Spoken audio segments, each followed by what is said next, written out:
Good morning.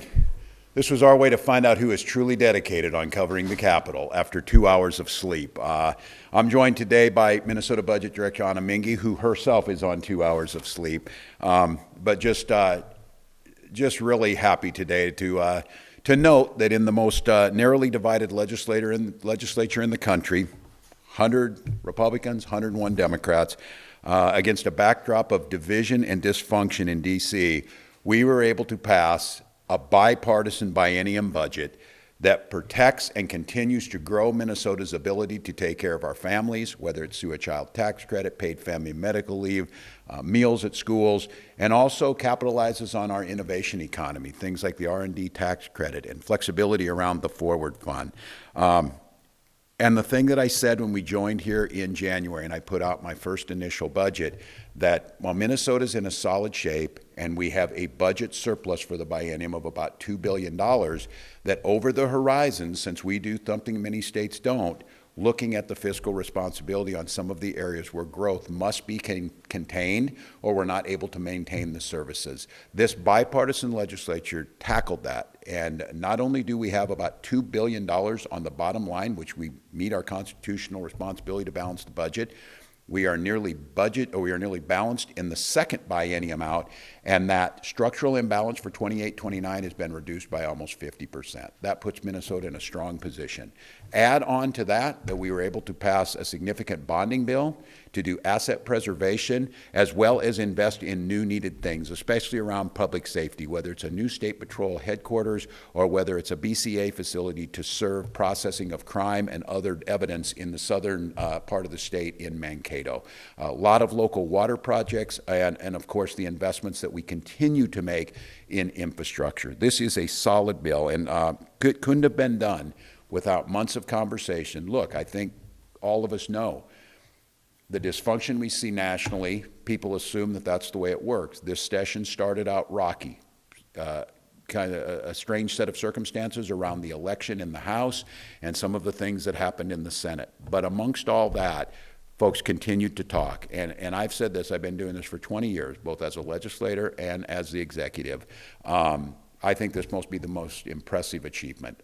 The sense of professionalism that went on, the sense of listening to one another that I think was really incredible. I'm going to give some thanks to a few people here. I want to thank Speaker Demuth in the House. 67-67, the agreement was reached. Speaker Demuth took that in. She came into every meeting, her and her team prepared. She listened. She forcefully put her position forward. She rebutted, but she did it with a sense of understanding where people were coming from. Mark Johnson, it's not often that the minority leader in a body many times is not even included in some of the discussions. That is both Democrats and Republican tradition, but Senator Murphy, the majority leader in the Senate, insisted that Senator Johnson be there, and at the end of the day, Senator Johnson played a key role in not only getting the budget deal through the Senate, he played a key role in getting a bonding bill done. And Senator Murphy, in a narrowly divided caucus, understanding that there are peripheral issues with some of those members, she was able to hold that caucus together. She was able to take the hard votes that were necessary and continued to move the conversation forward. And then I'll just say this. Again, I've been doing this for 20 years. I've worked with some of the most accomplished legislators, both on a national level and state level. But Speaker Emerita Hortman is amongst the very finest. Her pragmatic ability, her deep knowledge of how the process works, and her willingness to be pragmatic and find deals where it doesn't appear like there was, help get this done. To the other legislators who were there, the chairs, the ranking members contributed greatly to this. And our state agency leaders, I'm going to give a special shout out.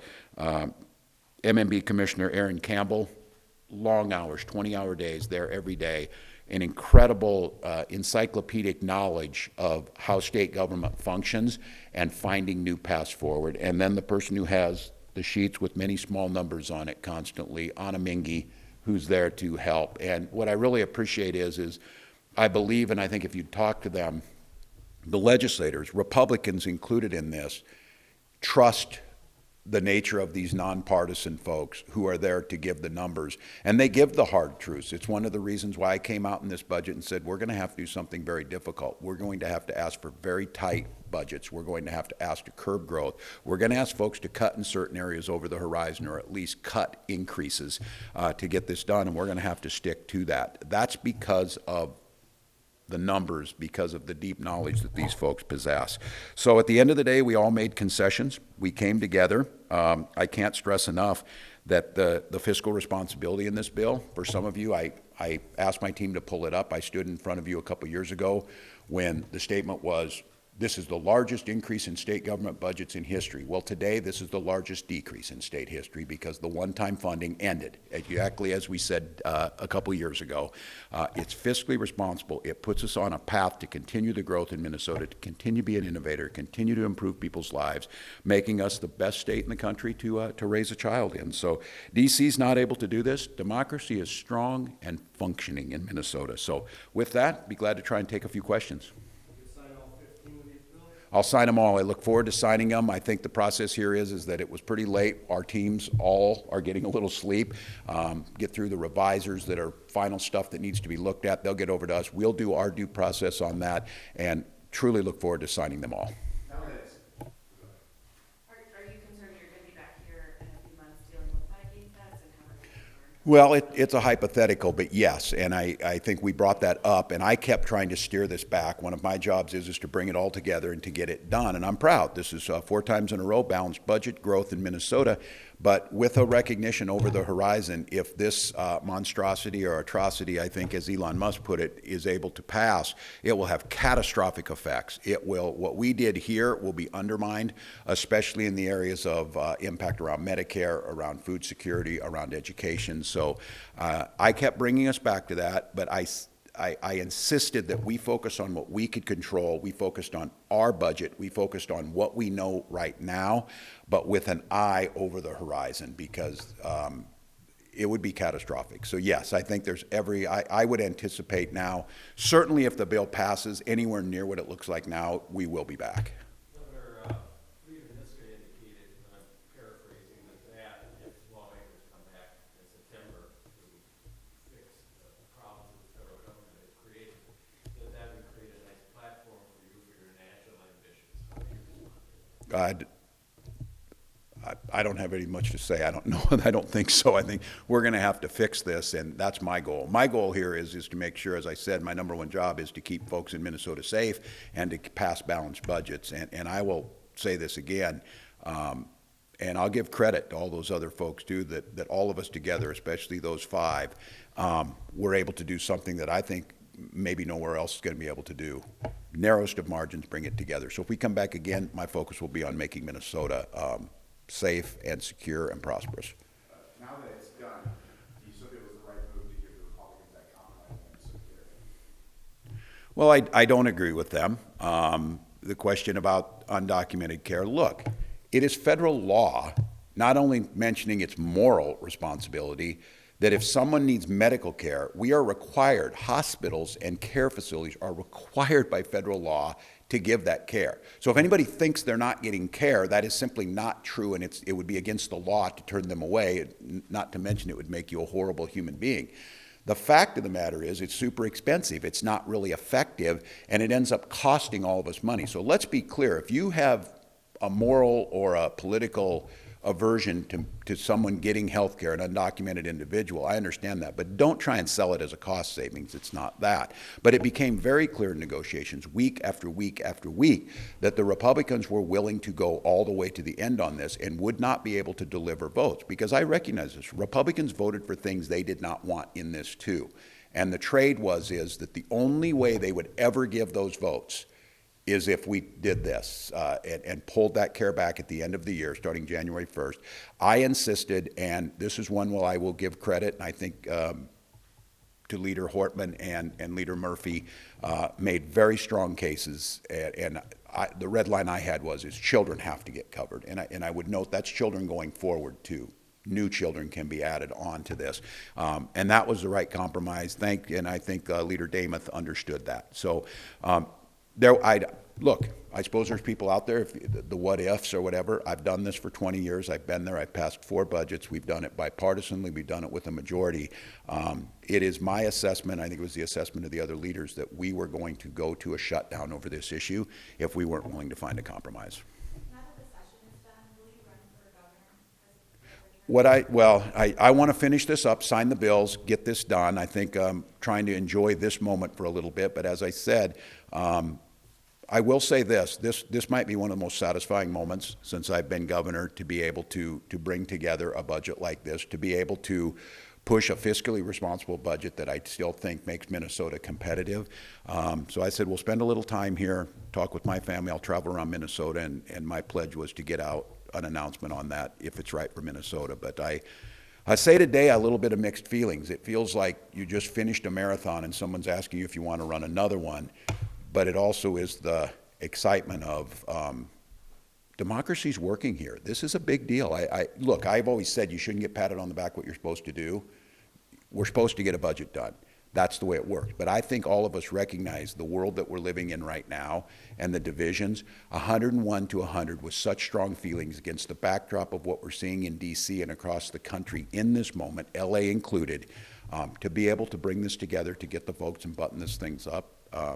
This is the way governments, this is why I got into this business, to try and make a difference, work together, compromise, find common ground. Is there one more? November 4th, 2026, are you concerned that there might be backlash among some of the Democrats' strongest supporters of this Minnesota Care situation?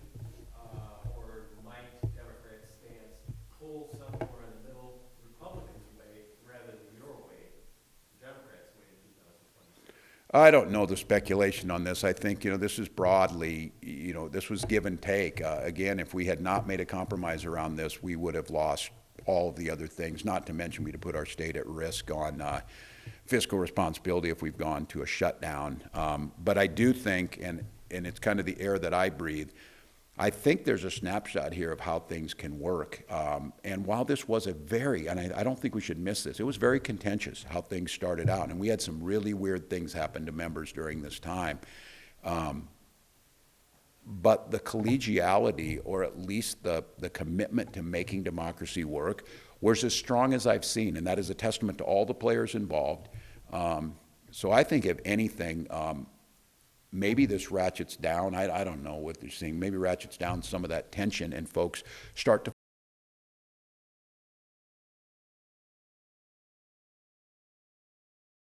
you're the enemy. So I feel good that I think we set a nice example, because other states across the country, just to be clear, many of my fellow governors are not just facing out-year structural imbalances, they're facing current deficits right now, and that's a very difficult situation. So. Alexander. Yeah. There were some frustrations from some lawmakers about the level of transparency in this kind of interim period while they were working on the budget. A lot of these working groups only met in the public once they had a deal on their section of the budget. Do you have any thoughts about the level of transparency in these budget negotiations? Yeah, this is the way it works. All these bills were posted, things were out there. We had many months to debate them.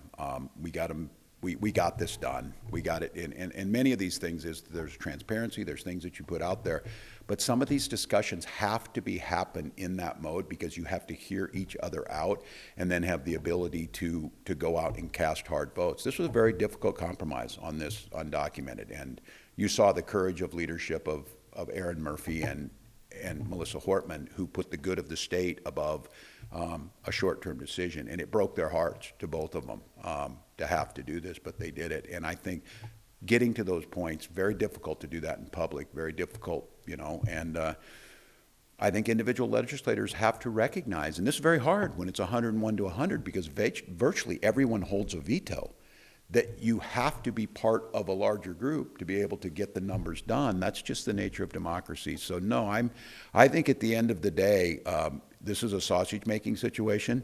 This morning, we have some really good sausage that we were able to get done. And how you get there, you get there. I'm just proud of that. So really great.